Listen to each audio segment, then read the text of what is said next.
आज हम देखेंगे कक्षा 10वीं के विज्ञान के चैप्टर 8 जीव जनन कैसे करते हैं के सारे ऑब्जेक्टिव क्वेश्चन देखेंगे, क्योंकि इससे 5 नंबर के ऑब्जेक्टिव आते हैं, केवल और केवल ऑब्जेक्टिव। तो आज सारे ऑब्जेक्टिव हम क्लियर कर लेते हैं, ठीक है। तो आइए अब हमारे साथ पढ़िए। पुष्पीय पौधों में लैंगिक जनन होता है, किसके द्वारा होता है? अब हमें पता है कि जो पुष्पीय पौधे हैं वो दो भागों में बटे होते हैं, कायिक भाग और लैंगिक भाग। कायिक भाग कौन कौन से होते हैं? जड़ होता है, तना होता है, पत्ती होता है। और लैंगिक भाग फूल। तो इसमें पूछा लैंगिक जनन किसके द्वारा होता है, तो लैंगिक जनन ऑब्वियसली ये लैंगिक भाग से ही होगा। तो लैंगिक भाग कौन है इसमें? फूल। तो इसका करेक्ट आंसर हो जाएगा B number, option number B, ठीक है। फिर आता है मानव मादा के जनन तंत्र का भाग नहीं है, यानी जनन मादा के जनन तंत्र का भाग कौन सा नहीं है दिए में से। तो हमें पता है कि जो अंडाशय है वो मादा जनन तंत्र का भाग है, गर्भाशय भी है, डिंब वाहिनियां यानी अंडवाहिनी ये भी क्या है, लेकिन जो ऑप्शन नंबर सी है शुक्रवाहिका, ये नर जनन तंत्र का भाग है। इसका करेक्ट आंसर हो जाएगा ऑप्शन नंबर सी, ठीक है। फिर आता है नर युग्मक एवं मादा युग्मक के संलग्न को कहते हैं, क्या कहते हैं?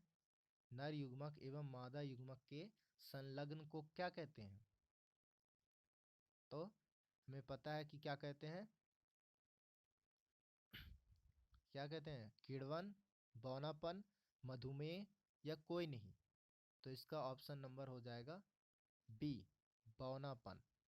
क्या हो जाएगा? ऑप्शन नंबर बी, बौनापन, ठीक। निम्नलिखित में से कौन एक लिंगी पादप का उदाहरण है? तो हम बताए थे एक लिंगी पादप कौन होते हैं, द्विलिंगी पादप कौन होते हैं। तो एक लिंगी पादप वे होते हैं जिनके पुष्प में स्त्री केसर और पुंकेसर दोनों दोनों में से कोई एक उपस्थित हो। एक लिंगी पादप क्या कहलाएंगे? ऐसे पुष्प जिनमें या तो स्त्री केसर हो या तो पुंकेसर हो, दोनों में से कोई एक हो, तो वो एक लिंगी पुष्प कहलाता है। दूसरा द्विलिंगी पुष्प। द्विलिंगी पुष्प क्या होता है? जिनमें स्त्री केसर और पुंकेसर दोनों उपस्थित हो, वो क्या कहलाते हैं? द्विलिंगी पुष्प। तो हमें हमसे क्या पूछा है? एक लिंगी पादप का उदाहरण, तो हम बताए थे कौन सा उदाहरण है? पपीता। और बाकी ये जो सरसों, गुड़हल और मटर है ये क्या है? द्विलिंगी। तो इसमें एक लिंगी का उदाहरण कौन सा हो जाएगा? ऑप्शन नंबर सी, पपीता, ठीक है। फिर आता है मुकुलन द्वारा प्रजनन किसमें होता है, ठीक है। मुकुलन द्वारा प्रजनन किसमें होता है? Amoeba, yeast, malaria, paramecium. तो किसमें होता है मुकुलन द्वारा प्रजनन? किसमें होता है? तो हमें पता है कि जो मुकुलन होता है उसके दो उदाहरण पढ़े थे हम, एक पढ़े थे हाइड्रा और दूसरा यीस्ट। तो इसका ऑप्शन नंबर हो जाएगा बी, करेक्ट आंसर, ठीक है। Option number B correct answer. फिर फूलों में नर प्रजनन अंग होता है।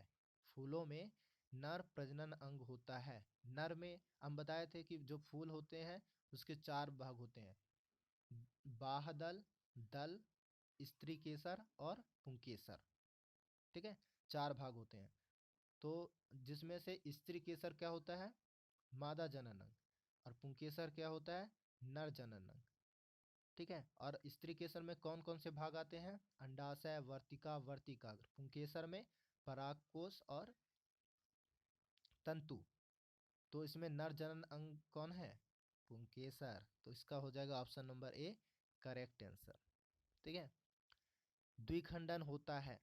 द्विखंडन होता है यानी द्विखंडन किसमें होता है? अमीबा में, पैरामीशियम में या लिस्मैनिया में या कोई नहीं, ठीक है। तो हमें पता है कि द्विखंडन किसमें होता है? अमीबा में। तो करेक्ट आंसर हो जाएगा ऑप्शन नंबर ए। निम्न में से किस जीव में बहुविखंडन होता है? अब बहुविखंडन किसमें होता है? हमने बताया था ना, बहुविखंडन किसमें होता है?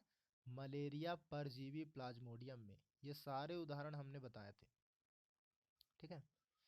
ब्रायोफिल्म के कौन से भाग में कायिक प्रवर्धन होता है?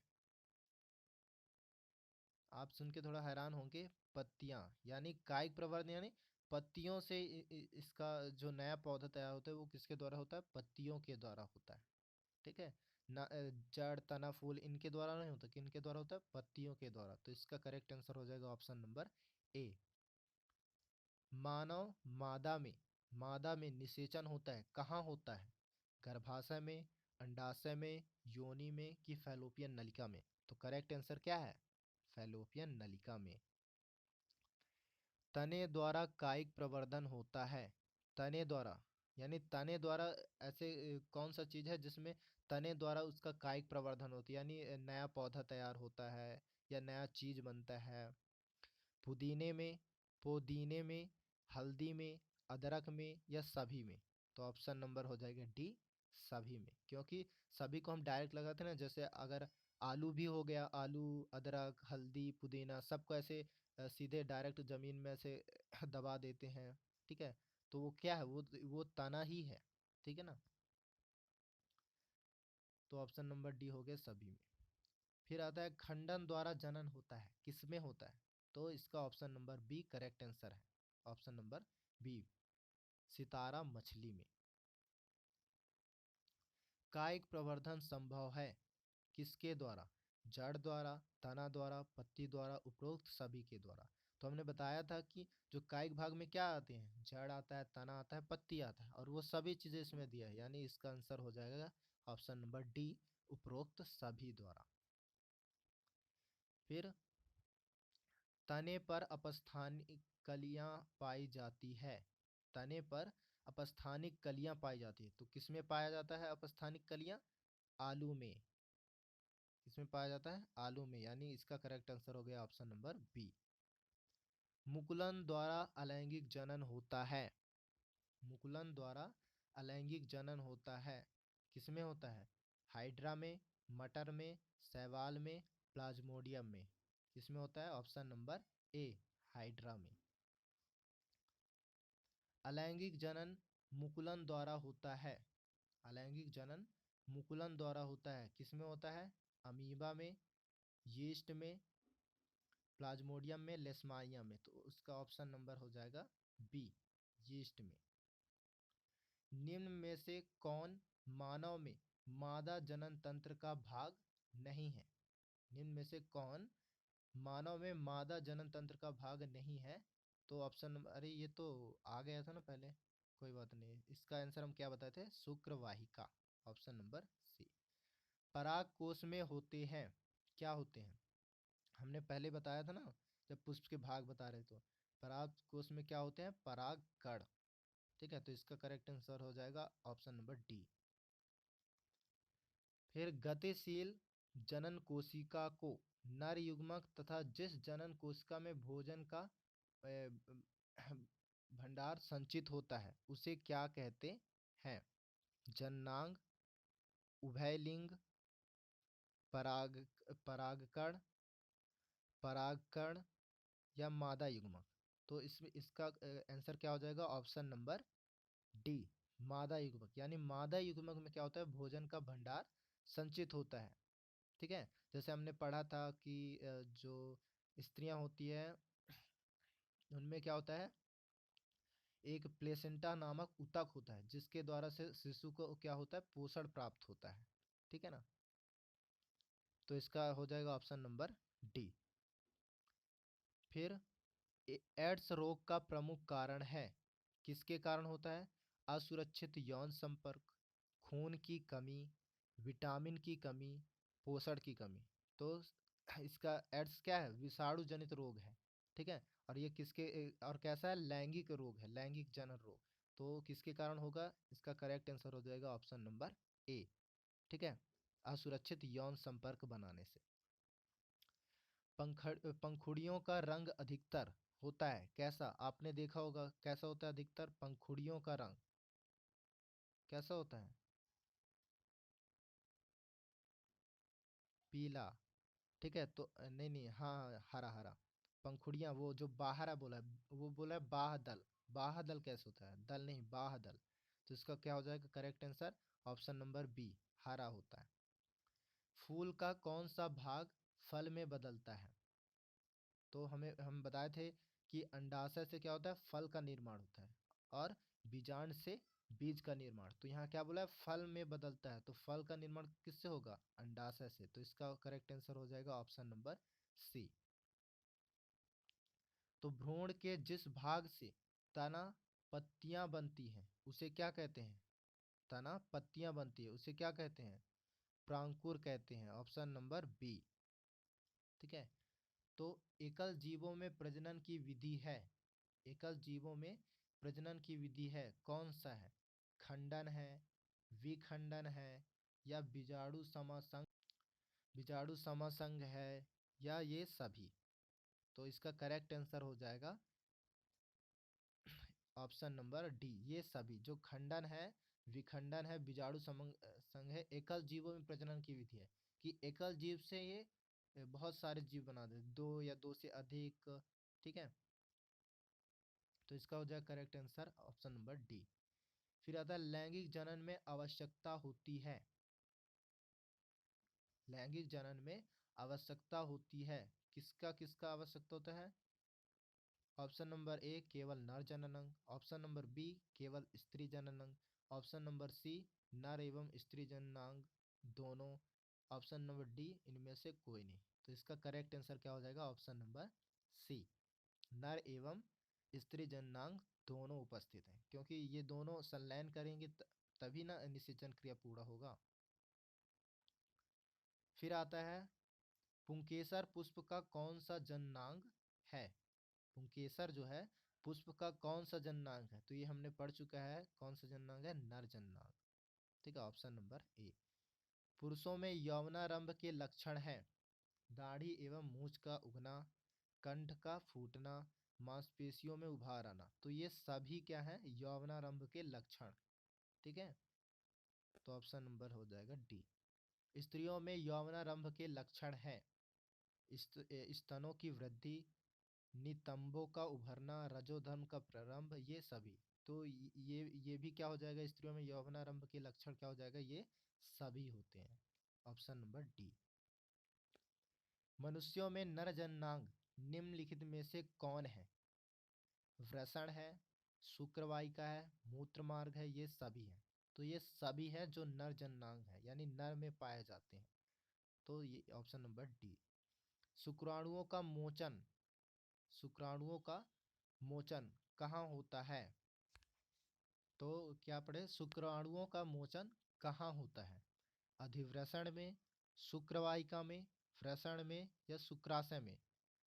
तो कहाँ होता है मोचन, तो इसका हो जाएगा correct answer option number B.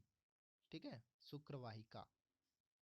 स्त्रियों में अंडाशय की संख्या कितनी होती है, स्त्रियों में अंडाशय की संख्या कितनी होती है, तो इसका करेक्ट आंसर है ऑप्शन नंबर बी, 2। मनुष्य में निषेचन के फलस्वरूप बनता है, तो हम बताए थे कि जो नर युग्मक है और मादा युग्मक है, जब ये दोनों संलयित होते हैं तो क्या बनाते हैं, जाइगोट, जाइगोट यानी युग्मनज। ठीक है। तो इसका करेक्ट आंसर हो जाएगा ऑप्शन नंबर सी। वृषण में बने शुक्राणु संचित होते हैं, कहाँ संचित होते हैं, वृषण में बने शुक्राणु संचित होते हैं, कहाँ संचित होते हैं, शुक्राशय में, अधिवृषण में, शुक्रवाहिका में, मूत्र मार्ग में। ठीक है। ठीक है, तो इसका करेक्ट आंसर क्या हो जाएगा, अधिवृषण में। ठीक है, वृषण में बने शुक्राणु संचित होते हैं किसमें, अधिवृषण में। तो ऑप्शन नंबर हो जाएगा बी। वैसे परिवर्तन जो जीवों के नियंत्रण से बाहर होते हैं कहलाते हैं, वैसे परिवर्तन जो जीवों के नियंत्रण से बाहर होते हैं कहलाते हैं टकराना, क्षमता, निकेत, या परिवर्तन। तो बोल क्या रहा है, जीवों के नियंत्रण से बाहर होते हैं, तो हो जाएगा ऑप्शन नंबर सी, निकेत। ठीक है। एक लिंगी पुष्प का उदाहरण तो हम उधर बता चुके, पहले भी आ चुका है, कौन सा है, पपीता, ऑप्शन नंबर ए। मानव जनन अंग किस आयु में परिपक्व एवं क्रियाशील होते हैं, तो जनरली जो 12 से 18 वर्ष की आयु से स्टार्ट हो जाता है, तो इसका हम ऑप्शन नंबर बी मान के चल सकते हैं। ठीक है, 18। शुक्राणु का निर्माण होता है? शुक्राणु का निर्माण होता है कहाँ होता है? तो हमें पता है वृषण में। Option number A. लिंग गुणसूत्र का पूर्ण जोड़ा पाया जाता है? पुरुष में, स्त्री में, पुरुष और स्त्री दोनों में, किसी में नहीं। तो लिंग गुणसूत्र हम बताए थे ना कि देखो जो मानव होते हैं उनके प्रत्येक कोशिका में 46 गुणसूत्र पाए जाते हैं, यानी 23 जोड़े गुणसूत्र पाए जाते हैं, जिनमें से 22 जोड़े गुणसूत्र क्या होते हैं? एक समान होते हैं, जिन्हें हम क्या बोलते हैं? ऑटोसोम्स, यानी अलिंग गुणसूत्र। दूसरा जो 23वां जोड़ा होता है वो क्या होता है? अलग अलग होता है, यानी असमान होता है, और उनको हम क्या बोलते हैं? हेटेरोसोम्स, यानी लिंग गुणसूत्र। तो इसमें क्या पूछा हमें? लिंग गुणसूत्र का पूर्ण। तो ये किस में पाया जाता है? पुरुष में। लिंग गुणसूत्र का पूर्ण जोड़ा पाया जाता है, तो ये शायद रॉन्ग है। ठीक है, इसका ऑप्शन नंबर ए होना चाहिए। ठीक है, फिर आता है हाइड्रा में प्रजनन की विधि निम्नलिखित में से कौन है? हाइड्रा में प्रजनन की विधि निम्नलिखित में से कौन है? कायिक प्रवर्धन, बीजाणु समासंग, मुकुलन, विखंडन। तो सबको पता है किसके द्वारा होता है? मुकुलन के द्वारा। Option number C. पुष्प का कौन सा भाग परागण बनाता है? तो हमें पता है सबसे पहले बात तो पुंके जो परागण है वो कहाँ होता है? पराग कोश में। और पराग कोश किसका भाग है? पुंकेसर का। तो इसका ऑप्शन नंबर सी हो जाएगा करेक्ट आंसर। गन्ना, गुलाब एवं अंगूर के कृषि में किस जनन विधि का उपयोग किया जाता है? मुकुलन विधि का, कायिक विधि का, खंडन विधि का, कि विखंडन विधि का? तो सबको पता है, बहुत ही इजी क्वेश्चन है, कायिक विधि का। Option number B. मादा जनन तंत्र में दोनों अंडवाहिकाएं संयुक्त होकर एक लचीली थैलानुमा संरचना का निर्माण करते हैं, जिसे कहते हैं ग्रीवा, योनि या गर्भाशय। तो ऑप्शन नंबर हो जाएगा सी, गर्भाशय। माँ के रुधिर से पोषण मिलता है, ये मैंने पहले भी बता चुका। भ्रूण को, गर्भाशय को, ग्रीवा को, शुक्राणु को। तो किसको? भ्रूण को। Option number A. मानव मादा में गर्भकाल का समय होता है? ये तो बहुत ही जनरल क्वेश्चन है। तो कितना होता है? 9 माह। Option number A. ऋतुस्राव या रजोधर्म का समय होता है, कितने दिनों का होता है? लगभग हम जनरली देखते हैं 2 से 5, 2 से 3, 2 से 8। ठीक है, तो कितने दिन हो जाएगा इसमें जो दिया है? ऑप्शन नंबर ए, 2 से 8 दिन का। निषेचन क्रिया के पश्चात युग्मनज में क्या बनता है? बीज, भ्रूण, खून का थक्का या इनमें से सभी? तो हम बोल सकते हैं कि इनमें से जो है भ्रूण, भ्रूण है। निषेचन की क्रिया के फलस्वरूप क्या बनेगा? युग्मनज। और युग्मनज से क्या बनता है? भ्रूण। तो इसका हो जाएगा correct answer option number B. वह प्रक्रम जिसके द्वारा जीव अपने जैसे संतानों की उत्पत्ति करते हैं क्या कहलाते हैं? बताओ। जनन, या इसी को बोलते हैं प्रजनन, रिप्रोडक्शन। ठीक है, तो इसका करेक्ट आंसर हो जाएगा ऑप्शन नंबर ए।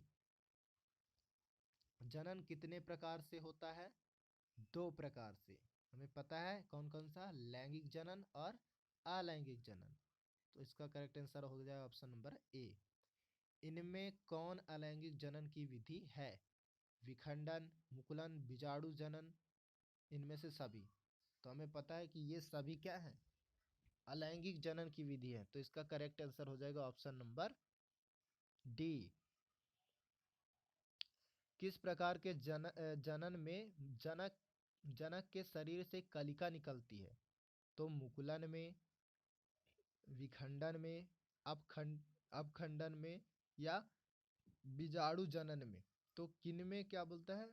शरीर से कलिका निकलती है, तो वो होता है मुकुलन में। ठीक है, मुकुलन में हमें देखे थे कि क्या होता है, उसके शरीर से एक उभार नुमा संरचना निकलती है, जिसे हम क्या बोलते हैं? मुकुल बोलते हैं। और वही क्या होता है, आगे चलकर नए संतति में परिवर्तित हो जाती है। ठीक है, पराग कोश में पाए जाते हैं। पराग कोश में क्या पाए जाते हैं? बताओ। परागकण। तो इसका करेक्ट आंसर हो जाएगा ऑप्शन नंबर सी। स्त्री केसर के आधारीय भाग को कहते हैं? क्या कहते हैं? आधारी भाग को। तो सबसे पहले क्या होता है? सबसे ऊपर सबसे ऊपर होता है वर्तिकाग्र। फिर क्या होता है? वर्तिका। फिर क्या होता है? अंडाशय। तो इसका करेक्ट आंसर क्या हो जाएगा? ऑप्शन नंबर बी, अंडाशय। तो पुंकेसर के अग्रभाग को कहते हैं, पुंकेसर के अग्रभाग को क्या कहते हैं? तो पुंकेसर के अग्रभाग को हम बोलते हैं परागकोश। ठीक है, तो इसका करेक्ट आंसर हो जाएगा ऑप्शन नंबर बी, परागकोश। निषेचन की क्रिया किस जीव में मुख्यतः होती है? तो निषेचन की क्रिया किस में होता है? जीव में मुख्यतः होता है। अमीबा में, यीस्ट में, पुष्पीय पादपों एवं जंतुओं में, इनमें से कोई नहीं। तो इसका करेक्ट आंसर हो जाएगा ऑप्शन नंबर सी, पुष्पीय पादपों एवं जंतुओं में। ठीक है, क्योंकि हम जो पढ़े हैं उसमें निषेचन किस में होगा? लैंगिक जन्म में। और लैंगिक जन्म किस में होता है? पुष्पीय पौधों एवं जंतुओं में। निषेचन के फलस्वरूप अंडाशय की दीवारें बनाती हैं। क्या बनाती हैं? निषेचन के फलस्वरूप अंडाशय की दीवारें बनाती है फूल, फल, बीज, भ्रूण। तो क्या बनाती है? ऑप्शन नंबर बी, फल। हम उधर पढ़ चुके हैं। बीजांड की दीवारें मोटी होकर बनाती है फल, बीज, बीजावरण, भ्रूण। तो बीज, ऑप्शन नंबर सी, बीज। लेकिन बीज से पहले क्या बनता है? बीजावरण, यानी बीज का आवरण बनता है। ठीक है, तो इसका करेक्ट आंसर हो जाएगा ऑप्शन नंबर सी। निम्नलिखित में कौन सा भाग केवल पुरुष जननांग में पाया जाता है? तो हम ये भी जानते हैं कि हम पढ़े थे पुरुष जननांग यानी नर जननांग कौन कौन से होते हैं। तो हमने उसमें क्या आया था? शुक्रवाहिका यानी शुक्रवाहिनी। तो इसका करेक्ट करेक्ट आंसर क्या हो जाएगा? ऑप्शन नंबर सी, शुक्रवाहिका। नर युग्मक तथा मादा युग्मक के संयोजन से क्या बनता है? जायगोट। तो इसका करेक्ट आंसर हो जाएगा ऑप्शन नंबर ए। स्त्रियों के मासिक चक्र में एक परिपक्व अंडाणु किस दिन अंडाशय से बाहर निकलता है? तो 28वें दिन, 14वें दिन, 20वें दिन या 30वें दिन। तो जनरली हम देखते हैं तो वो क्या है? 14वें दिन। 13, 14वां, 15वां ऐसा होता है। ठीक है, तो इसमें जो है वो करेक्ट आंसर क्या हो जाएगा? 14वें दिन। निम्नलिखित में कौन लैंगिक जनन संचारित रोग है? संचारित रोग नहीं है, ये बोला है। निम्नलिखित में कौन लैंगिक जनन संचारित रोग नहीं है, यानी कि जो लैंगिक जनन से रोग नहीं होता उसको बताना है। तो एड्स भी क्या है? एड्स क्या है? लैंगिक जनन रोग है। गोनोरिया क्या है? लैंगिक जनन रोग है। सिफिलिस क्या है? लैंगिक जनन रोग है। लेकिन जो टाइफाइड है वो क्या है? लैंगिक जनन रोग नहीं है। तो इसका करेक्ट आंसर हो जाएगा ऑप्शन नंबर डी। ठीक है, ठीक है। तो आज का ये लेक्चर ख़त्म हुआ। ठीक है, आशा करता हूँ कि आप सबको समझ में आया होगा और आपके 5 नंबर जो है ऑब्जेक्टिव के वो कंफर्म हो गया होगा। ठीक है, तो आप लोग इसको बढ़िया से तैयार कर लीजिए। ठीक है, थैंक यू।